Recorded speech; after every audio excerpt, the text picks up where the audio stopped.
So I'm just assembling the parts as shown here. In pile 1, to be assembled first in front of the strut, is 2 1-inch by 4-inch long alloy collet tabs. These right here. 2 Velcro straps, which we are replacing with zip ties this time around to see how it works. Right here. 1 slotted flange. 2 8-inch long threaded rods with attached hex couplings. 2 washers. And 2 hex nuts. And then pile 2 to be assembled second behind the strut is 2 bronze oil impregnated thrust washers here. 4 steel flat washers. 2 2.5-inch long hex head bolts. 1 rear flange. 1 ring bushing. 1 large square washer for installation of the new bearing. 1 plug for the prop removal. 1 vinyl bushing. 1 open end wrench and 1 box end wrench. And then internal, I'm going to be using a 3/4 inch open end and a 3/4 inch socket. I'm going to do this. Hopefully it'll make it a little easier to get them in place. I'm coating the inside of these with Vaseline.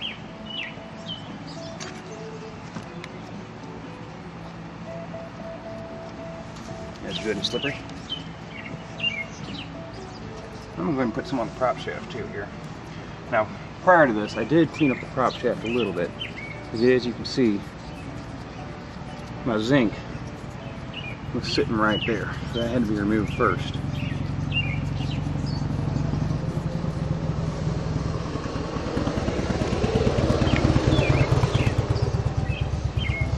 It does not appear that either side is tapered any more than the other.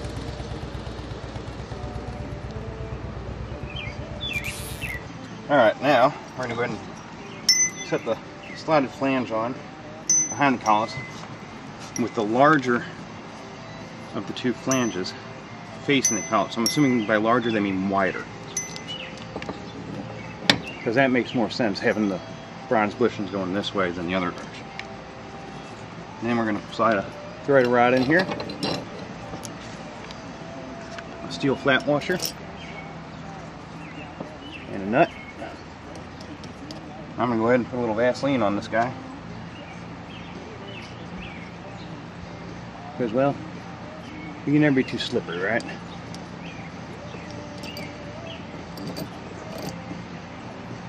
You do the other side.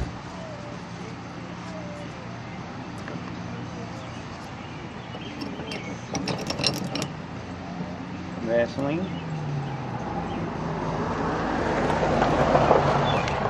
Steel flat washer. And a nut. And just putting them so the bolts are barely sticking out.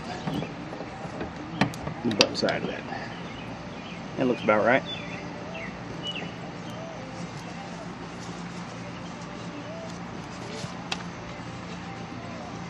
Alright, now we sandwich. Oh, now we place the unslotted flange onto the shaft and slide it up to the rear of the strut and use the ring bushing to center it on the shaft. Alright, here's our ring bushing. We'll put that on there like so. And then the tall one, just right around that bad boy like so. Now slip 1 bolt, or sandwich a bronze washer between 2 steel washers. Bronze washer, 2 steel washers.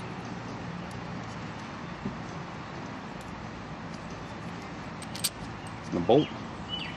Slide that through like so.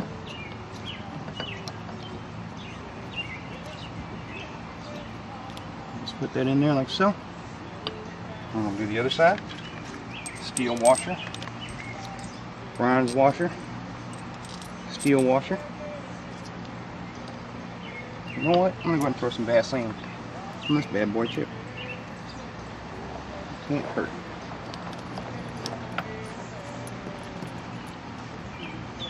And Vaseline is a sealer's friend. Lubricates heads, lubricates impellers. Evidently lubricates bolts too.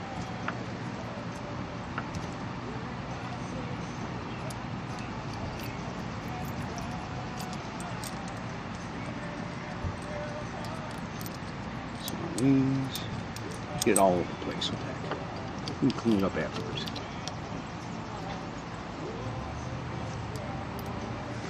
Let's shove some more in there. Oh yeah.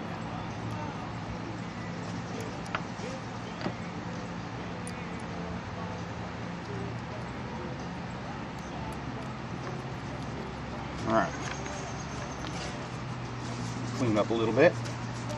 It says hand tighten the nuts loosely to snug up the assembly.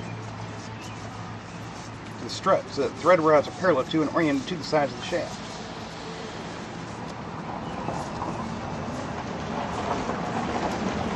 Alright, well, I'm going to make sure that these guys are threaded completely into these couplers first.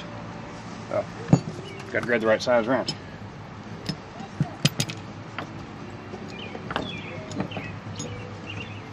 I do like how this whole assembly is holding itself in place, even though I'm kind of fumbling around.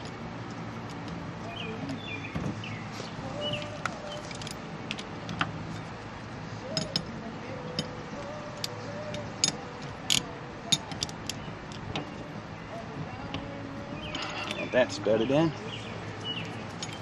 Let's try this one again. So we'll play. Ah, there we are. That bottomed out. Make sure this bottomed out.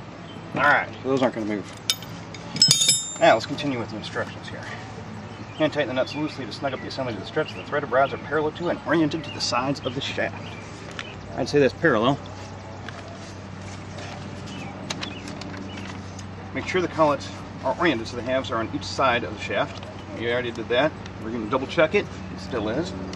Finish snugging up the assembly by tightening each nut evenly, keeping the thread rods oriented parallel to and on the sides of the shaft. Place the 3/4 inch open end wrench on the port side nut so it rests on the top of the prop shaft. And place a 3/4 inch box wrench on the starboard side of the nut, pulling the shock cord over the top of the prop shaft. The wrenches should stay secured without holding them.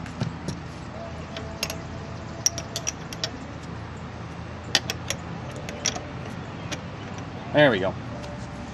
Check to make sure that everything's lined up properly. Pay attention to keep the ring bushing fully inserted in the rear flange. Front and rear flange are squared to the shaft. Slotted flange pressed evenly on each collet half. Put a light coat of oil, Vaseline, lube, etc. on the threads. Before pushing the bearing, determine the strut contains these set screws. Well, mine's an 81 Catalina, and I've checked it forward and back, up and down, left and right. As you can see, the strut's bare. I couldn't find any set screws. So, that being said, make sure this is all lined up good and straight. Put a little more Vaseline on these guys.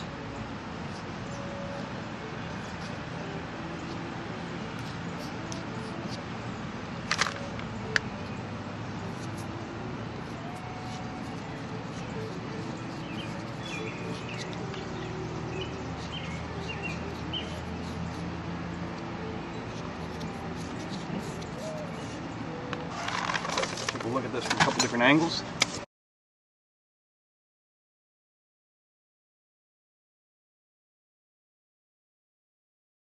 Now, I watched the video on this, and I forget how many turns they did. But I'm just going to do a 1/4 turn on each. But I figure if I do a 1/4 turn on each one, I'll be able to maintain. Remember where I was at. Let's just do it with one wrench. Shall we? Alright. There's a 1/4. There's a 1/4. It's going to take a while. It turned awful easy all of a sudden.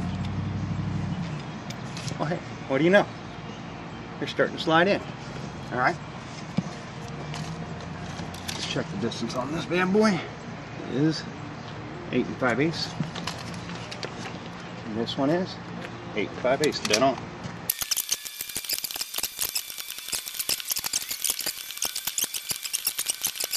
And depending how long you're going to be working on this, like I've discovered, it takes a while. You may want to provision yourself a seat. Now here's something I almost forgot to do. Those zip ties are starting to stack up. I guess I ought to cut a couple of them off, huh? Alright, well, they almost crushed themselves off. I don't know. I'll leave that as an experiment for somebody else. But This bearing's just about out. Alright, I'd say there's about 3/4 of an inch left, maybe. I just cut the last zip ties off. So, this might be interesting to see how this bearing comes out. Hopefully it doesn't fire out at me. I'll stick to the side here a little bit. Kind of doubt it. But I don't really know exactly how much tension is on these bolts. Well, I don't have a torque wrench. I just cut the last zip ties off. So, this might be interesting to see how this bearing comes out. Hopefully it doesn't fire out at me. I'll stick to the side here a little bit. Look at that.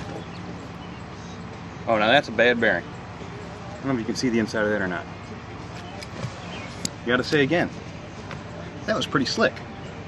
So I'm gonna clean up all my zip ties and such here and read the instructions and show you how to press a new one in, hopefully.